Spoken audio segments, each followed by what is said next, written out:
Bienvenue dans Réponse de meuf. Dans ce podcast, 3 meufs répondent à la question d'un mec. C'est cash, c'est sans fioriture, c'est frais et c'est souvent marrant. Si tu veux participer, soit en posant une question, soit en répondant à des questions, tu peux nous contacter via le formulaire dont le lien est disponible en description ou par mail sur réponse2@gmail.com. Si tu aimes ce podcast, le meilleur moyen de le soutenir, c'est de le partager autour de toi ou de laisser des commentaires. Et maintenant, la question. Alors, j'avais une question. Est-ce que vous avez besoin d'être rassuré sur votre performance sexuelle?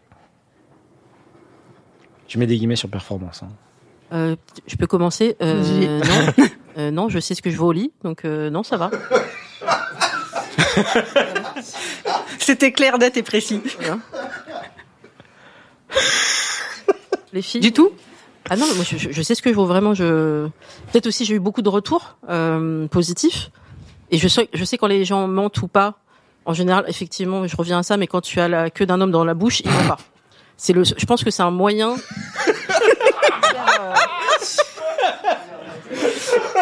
C'est un peu le détecteur de mensonges. Là, il va pas mentir.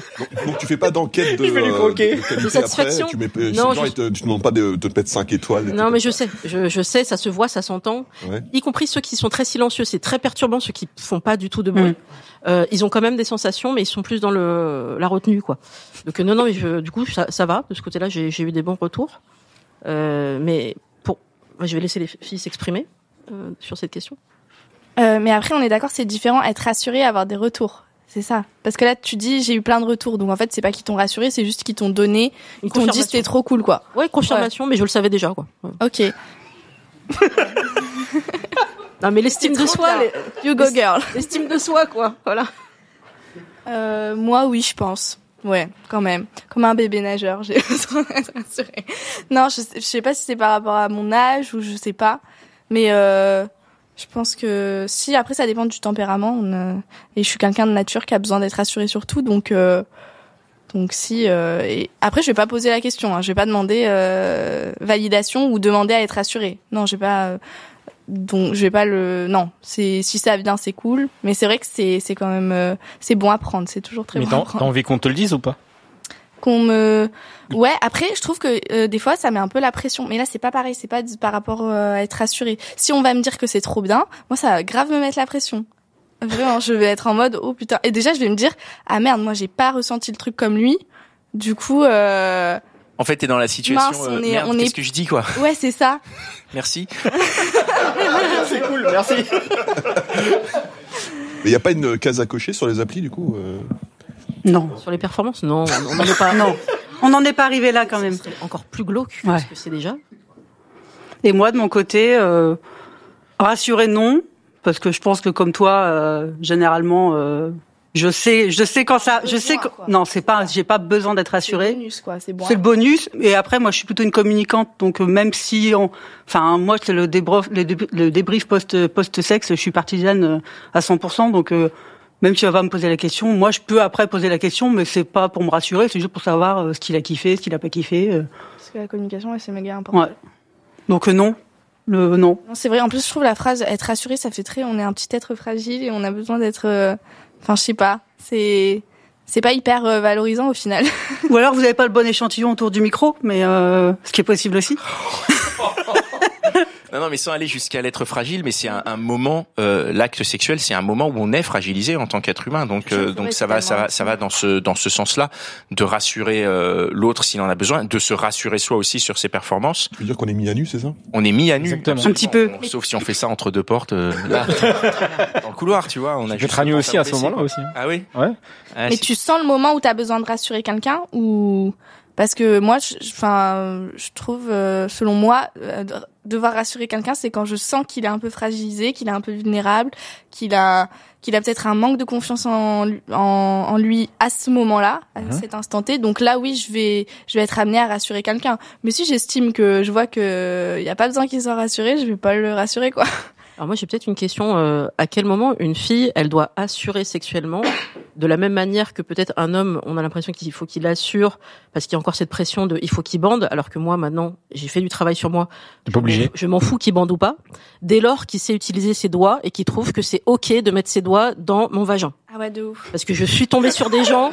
Du cœur. Non, mais c'est pas pour ça. Non, mais il y a des mecs enfin, j'ai découvert ça, qui te disent, ah non, mais moi, je peux pas mettre mes mains là-dedans parce que c'est mouillé. Oui, ça s'appelle de la cyprine. Et donc, ouais, mais c'est sale, j'aime pas. Pardon? C'est sale. Le corps d'une femme à l'intérieur, c'est sale. Ouais, c'est ça mon ressenti. Arrête de coucher avec des femmes. Si c'est ça que tu ressens. Mais pour lui, c'est pas ça, par contre, que tu mettes sa bite dans ta bouche. Non, pas du tout. Bah non, voilà, sinon c'est pas drôle. Bah. Donc là, c'est là que le dialogue est important. Je pense que c'est bien d'en parler avant, de ce qu'on aime, ce qu'on n'aime pas.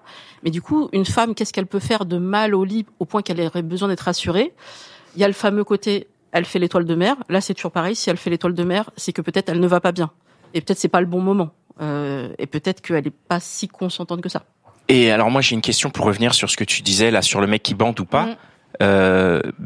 Justement, peut-être qu'à ce moment-là, est-ce qu'il faut pas rassurer la femme en lui disant je ne bande pas, c'est pas ta faute, ou tu vois, je veux dire, est-ce que c'est pas un moment où en tant que femme, je sais pas, moi je suis pas une femme, mais qu'est-ce que tu te dis, qu'est-ce que vous vous dites à ce moment-là, si jamais il y a un partenaire, il bande pas, est-ce que ça vous remet en question au point d'avoir peut-être besoin d'être rassuré? Non. Moi je sais que ça vient de lui, que ça vient de en fait.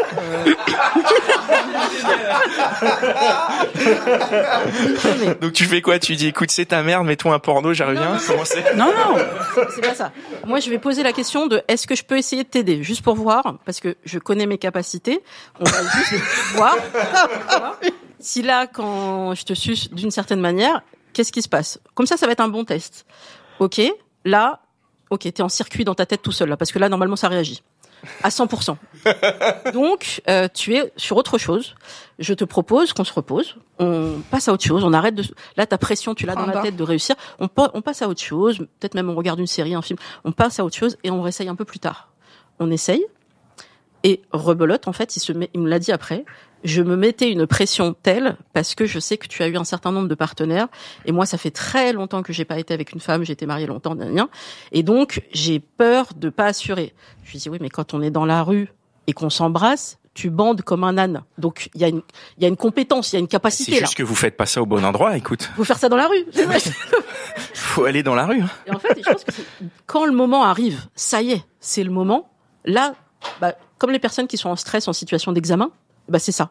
C'est le moment, faut assurer. Mais être un bon coup pour une femme, c'est pas arriver à trouver le biais pour. On va dévier.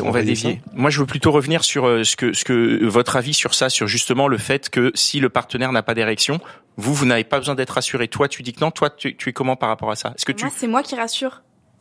Donc c'est un peu comme ouais, parce que je vais être en mode t'inquiète, c'est pas grave, je sais que ça c'est pas de ma faute et je sais que c'est pas pareil, tu dis vas-y, OK, mets-toi Netflix, on en parle dans 1 heure quoi. Non, mais je suis hyper protectrice à ce niveau-là, je sais que les mecs peuvent grave se mettre la pression s'ils arrivent pas à avoir une érection et qu'ils se disent putain, elle va croire que c'est elle le problème ou juste penser que je sais pas, il y a un truc de faiblesse ou je sais pas quoi alors que on est bien au-delà de ça, enfin on le sait maintenant, donc j'essaye de lui faire comprendre que il y a pas de problème quoi, c'est pas grave. Mais du coup j'ai pas besoin d'être rassurée non plus, parce que j'ai vu ça dans des films, j'espère que les filles font pas ça dans la vraie vie. Il y avait un film avec Michael Fassbender qui avait un problème d'addiction au sexe et un jour il est avec une femme et il bande pas, elle le regarde, elle prend ses affaires et elle se casse. Pas un mot. Je suis mais qui fait ça? Ça c'est violent ça. Ouais, mais c'est un film américain de merde aussi. Faut quand même le dire. Peut-être que ça arrive. Il y a peut-être des femmes. C'est que dans les femmes, films, on est pleine d'empathie, on fait pas ça. J'espère. Un mec pourrait faire ça. Mais non, mais tu sais, c'est des scénaristes qui font les films. Oui, non, mais en plus, c'est vrai. Lui, il est particulièrement mauvais. Et toi, pareil, tu n'as pas. Mais en fait, parce que moi, ce que j'entends quand même, c'est que bon, vous êtes dans l'empathie s'il y a une panne d'érection, mais quand même, en gros, vous prenez à aucun moment la responsabilité sur vous. C'est cool, quoi. À aucun moment, vous dites ouais, je viens du mec, quoi. Pour vous. Tout vient du contexte, peut-être. Enfin, pas si du le mec s'exprime, j'en ai eu une fois qui m'a dit pardon, mais en fait, je crois que je n'arrive pas à m'habituer à ton corps. Mais tu dates qui Excuse-moi. Je n'arrive pas à m'habituer à ton corps. J'ai fait non mais attends, tu peux répéter ta phrase. Mais en fait, c'est quoi le problème? Et là, il m'a dit, mais je crois que c'est une des premières fois que j'ai une relation avec une relation sexuelle avec une femme grosse et je sais pas comment ça marche. On a des jambes, il y a un truc au milieu, enfin, tu vois. Et en fait, j'ai compris que c'était de l'agressivité pour se défendre lui. Et là, par contre, j'ai dit, si je puis me permettre, vu ton agressivité et vu le fait que tu veux pas discuter ou envisager autre chose, parce que tu as des doigts, tu as une langue, tu peux faire plein de choses, mais là, t'es plutôt dans l'agressivité. Là, je te propose effectivement que je me barre parce qu'on n'est pas dans le mode de discussion qui me convient. Et elle m'a dit, ah ouais, donc ça y est, je bande pas, tu t'en vas.